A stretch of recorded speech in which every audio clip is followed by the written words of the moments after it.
चांदनीपुर का छोटा सा शहर दीपावली की रौनक में डूबा हुआ था। सड़कों पर रंग बिरंगी लाइटें, घरों के बाहर रंगोली और मिठाइयों की खुशबू हर तरफ बिखरी थी। मेरी बड़ी बहन रिया की शादी को 1 साल हो चुका था।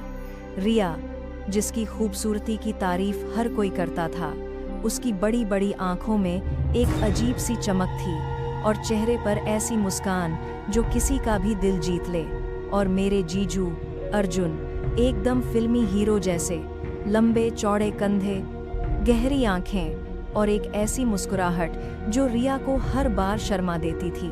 दोनों का प्यार इतना गहरा था कि उनकी बातें सुनकर मेरे दिल में भी प्यार की एक गर्माहट सी दौड़ जाती थी। शादी के बाद रिया हमारे घर कम ही आती थी।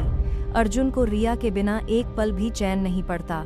जो ने एक दिल में भारत के बाद और हर बार को सारे लिया, जो ने सारे लिया के अंदर उनके बाद था। दोनों एक दूसरे के लिए इतने दीवाने थे कि उनकी छोटी छोटी बातें, एक दूसरे को छेड़ना और हंसी मजाक सुनकर लगता था कि प्यार का असली मतलब यही है। लेकिन यह बात मुझे तब और अच्छे से समझ आई जब रिया दीपावली के लिए चांदनीपुर आई थी। रिया को हमारे घर आए 1 हफ्ता हो चुका था। अर्जुन के फोन दिन में कम से कम 10 बार तो आ ही जाते थे। रिया फोन पर हंसते हुए कहती, अर्जुन थोड़ा सब्र करो ना, कुछ दिन तो मुझे यहाँ रुकने दो। तुम तो हर बार ऐसी ऐसी बातें करते हो कि मैं अभी उड़कर तुम्हारे पास आ जाऊं। मैं पास में बैठकर हंस रही थी, तभी मम्मी आ गईं। रिया ने जल्दी से फोन काट दिया। मम्मी ने रिया को रसोई में बुलाया, क्योंकि हर में रैन बात करके अभी रसोई का कोई भारत में कहानी कर पाए गई। मैं रसोई का कोई भारत में कहानी कराया, जैसे बात हरी का कोई, मैं रसोई का कोई। दीपावली के लिए मिठाइयाँ, गुजिया, लड्डू और नमकीन तैयार करने थे। हम सब ने मिलकर शाम तक आधा काम निपटा लिया और बाकी अगले दिन के लिए छोड़ दिया। शाम ढल चुकी थी। मैं अपने घर की बालकनी में खड़ी थी। बाहर चांदनीपुर की सड़कों पर दीपावली की रौनक बिखरी थी। दुकानों पर रंग बिरंगी है, बाहर का रंग बिरंगी है और तरह से कर रंग पर आधा की है। लाइटें, बच्चों की हंसी और पटाखों की आवाज हवा में गूंज रही थी। तभी मेरी नज़र गेट पर पड़ी। वहां अर्जुन खड़े थे, अपने काले कोट में, चेहरे पर हल्की सी मुस्कान लिए। मैंने जोर से चिल्लाया, दी जल्दी आओ। रिया बाहर आई और अर्जुन को देखते ही चौंक गई। अरे तुम सचमुच आ गए? मैं तो समझी फोन पर मजाक कर रहे थे। उसकी आंखों में शरारत और प्यार का मिश्रण था। मम्मी भी बाहर आईं और बोली, अर्जुन बेटा कब आए? कुछ बताया भी नहीं। पहले खबर देते तो तुम्हारे लिए कुछ खास बनवाते।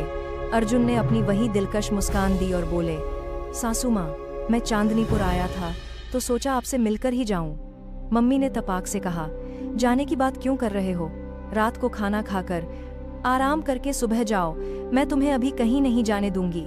अर्जुन ने कुछ नहीं कहा, बस मुस्कुराए। मैं समझ गई कि वह तो जाने के लिए आए ही नहीं थे। रिया पानी लेकर आई और अर्जुन को देते हुए धीरे से फुसफुसाई, मुझे अच्छे से पता है तुम यहाँ क्यों आए हो। 1 हफ्ता भी नहीं रुक पाए मेरे बिना। अर्जुन ने अपनी गहरी नजरों से रिया को देखा और धीमे से कहा, जब तुम जैसी हो तो कोई कैसे रुक पाए? रिया का चेहरा लाल हो गया और वह शर्माकर रसोई की ओर भाग गई। रात को हम सब ने साथ में खाना खाया। अर्जुन और रिया की छोटी छोटी बातें, एक दूसरे को छेड़ना और हंसी मजाक से घर में रौनक सी छा गई। खाने के बाद अर्जुन के लिए मेहमान कमरे में बिस्तर लगाया गया। सब अपने अपने कमरों में सोने चले गए, लेकिन मैं, रिया और अर्जुन ड्राइंग रूम में थे। सोफे पर बैठे टीवी देख रहे थे। टीवी पर दिलवाले दुल्हनिया ले जाएंगे चल रही थी, जो रिया की फेवरेट मूवी थी। थोड़ी देर बाद अर्जुन ने उबासी लेते हुए कहा, उफ, मुझे तो नींद आ रही है। रिया ने उनकी ओर देखा, हल्के से मुस्कुराई और बोली, तो जाओ ना, तुम्हारा बिस्तर मेहमान कमरे में तैयार है। मैं मूवी देखकर बाद में आती हूँ। अर्जुन का चेहरा देखने लायक था। वह थोड़ा मायूस होकर कमरे की ओर चले गए। मैं और रिया हंस पड़े, लेकिन कुछ बोले नहीं। मूवी देखते देखते रिया ने मुझसे कहा, छोटी, मुझे भी नींद आ रही है, मैं सोने जा रही हूँ। मैंने तुरंत कहा, दी, तुम चली गई तो मुझे डर लगेगा। तुम्हें पता है ना, मुझे रात में अकेले डर लगता है। रिया रुक गई और बोली, ठीक है, थोड़ा और रुकती हूँ। तभी अर्जुन ने कमरे से आवाज लगाई, रिया जरा पानी ला देना। रिया ने मुझे देखा और बोली, रुको छोटी, मैं तेरे जीजू को पानी देकर आती हूँ। वह किचन से पानी की बोतल लेकर उनके कमरे में चली गई। मैंने सोचा 2 मिनट में आ जाएगी, लेकिन 5 मिनट, फिर 10 मिनट बीत गए और रिया का कोई अता पता नहीं। डर के मारे मैंने आवाज लगाई, दी। थोड़ी देर बाद रिया बाहर आई। उसकी साड़ी थोड़ी अस्त व्यस्त थी, बाल बिखरे हुए और सांसें तेज। मैंने घबरा कर पूछा, दी, इतनी देर क्यों लगाई? मुझे डर लग रहा था। रिया ने हंसते हुए कहा, अरे कुछ नहीं, तेरे जीजू को बहुत प्यास लगी थी तो पानी देने में थोड़ा टाइम लग गया। तभी अर्जुन कमरे से निकले और बोले, मेरा फोन डेड होने वाला है, चार्जर मिलेगा क्या? रिया ने जवाब दिया, ठीक है, मैं देती हूँ, तुम यहीं रुको। लेकिन अर्जुन ने मुस्कुराते हुए कहा, नहीं, मैं कमरे में इंतजार करता हूँ। और वह वापस कमरे में चले गए। रिया मेरे कमरे में मेरा चार्जर लेकर अर्जुन के कमरे में गई। मैंने सोचा अब तो तुरंत लौट आएगी, लेकिन फिर से वही 5 मिनट, 10 मिनट, कोई खबर नहीं। मैंने फिर आवाज़ लगाई, दी। कोई जवाब नहीं आया। मुझे समझ आ गया कि शायद रिया अर्जुन के फ़ोन को चार्ज करने में व्यस्त है। डर भी लग रहा था तो मैंने टीवी बंद किया और अपने कमरे में चली गई। बिस्तर पर लेटकर मैं फ़ोन चलाने लगी, लेकिन जल्द ही बैटरी खत्म हो गई। याद आया कि मेरा चार्जर तो रिया ले गई थी। अब मैं सोच में पड़ गई, जाऊं कि न जाऊं। बोरियत हो रही थी और नींद भी नहीं आ रही थी। मैंने सोचा, चलो देख ही लेती हूँ अर्जुन का फ़ोन कितना चार्ज हुआ। शायद चार्जिंग हो ही चुकी हो। मैं उनके कमरे की ओर गई। दरवाज़ा अंदर से बंद था, खिड़की से हल्की रोशनी बाहर आ रही थी। मैंने सोचा शायद सो रहे होंगे। मैंने हल्के से आवाज़ लगाई, दी। कोई जवाब नहीं। फिर मैंने ज़ोर से पुकारा। इस बार रिया की आवाज़ आई, क्या है छोटी, इस वक्त क्यों परेशान कर रही है? मैंने कहा, दी, मेरा चार्जर चाहिए, मेरा फ़ोन डेड हो गया। अगर जीजू का फ़ोन चार्ज हो गया हो तो दे दो। रिया ने थोड़ा झुंझलाते हुए कहा, अरे अभी तो चार्जिंग शुरू हुई है, तेरे जीजू का फ़ोन बहुत धीमा चार्ज होता है, तू जा, सो जा। मैंने जिद पकड़ ली, दी, बस 10 मिनट के लिए दे दो, मेरा फ़ोन फास्ट चार्जिंग करता है। रिया ने आखिरकार हार मान ली और बोली, ठीक है, लाती हूँ, तू अपने कमरे में जा। मैं अपने कमरे में लौट आई। थोड़ी देर बाद रिया चार्जर लेकर आई और बोली, ले चार्जर, अब परेशान मत कर। मैंने जैसे ही चार्जर लिया, मेरी नज़र रिया पर पड़ी। मैं चौंक गई। रिया, यह क्या, तुमने अर्जुन की शर्ट पहन ली? तुम तो साड़ी में थी। रिया झेंप गई और बोली, चुप कर, जा सो, और तेजी से अपने कमरे में चली गई। मैंने फ़ोन चार्ज करना शुरू किया। 15 मिनट में बैटरी काफ़ी चार्ज हो गई।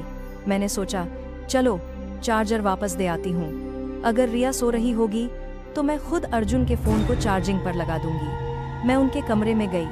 बाहर दरवाज़ा हल्का सा खुला था। शायद रिया जल्दी में बंद करना भूल गई। मैंने जैसे ही दरवाज़ा खोला और अंदर कदम रखा, मेरी सांसें थम सी गईं। सामने का नज़ारा ऐसा था जो मैंने पहले कभी नहीं देखा था। मेरी आंखें फटी की फटी रह गईं। मुझे शर्मिंदगी से ज़मीन में गड़ जाने का मन हुआ। मैं भूल गई थी कि रिया और अर्जुन एक शादीशुदा जोड़ा है।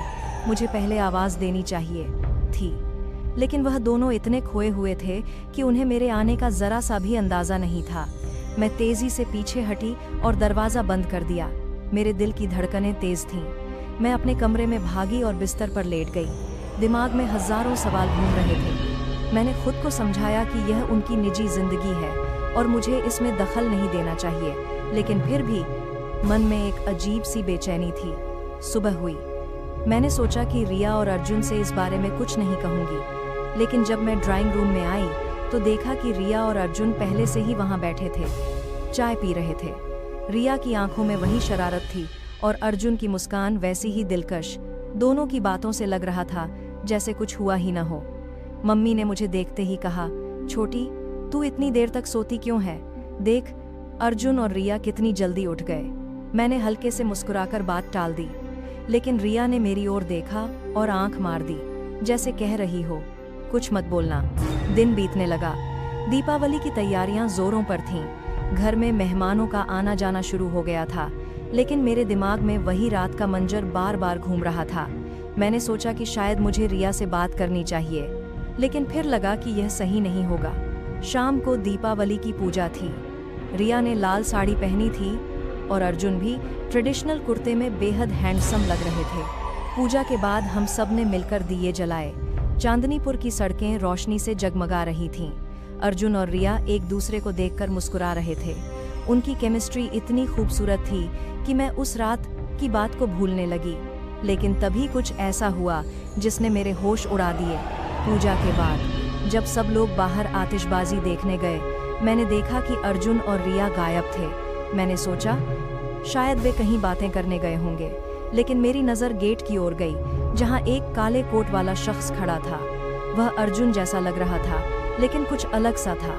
मैंने पास जाकर देखा तो वह कोई और था। उसने मुझे देखते ही कहा, रिया कहाँ है? मैं चौंक गई। आप कौन हैं और रिया को कैसे जानते हैं? उसने कहा, मैं अर्जुन का दोस्त हूँ, उसे सरप्राइज करने आया हूँ।